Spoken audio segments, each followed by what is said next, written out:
Hello everyone. So kanina nagpunta kami sa school ng anak ko. Nakita ko tong halaman na to. Ang ganda. Sobrang laki. Hindi ko alam yung tawag pero ang alam ko family siya ng spider lily plants. Tapos meron din siya mga halaman sa baba. Ang lakas kasi makaagaw ng attention. Sobrang laki niya. Meron ding mga alocasia or badyang na tinatawag. Ang lalaki ng mga dahon. Pati itong variegated alocasia. O diba, ang ganda, nakakatuwa. Meron din silang mga aglonema. Ang ganda sa mata kasi lahat color green. Diba? Ayan, mga aglonema. Meron ding ibang plants gaya ng fern.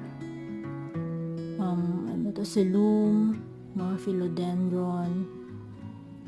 Ayan, yun yung mga plants dun sa school ng anak ko. Kasi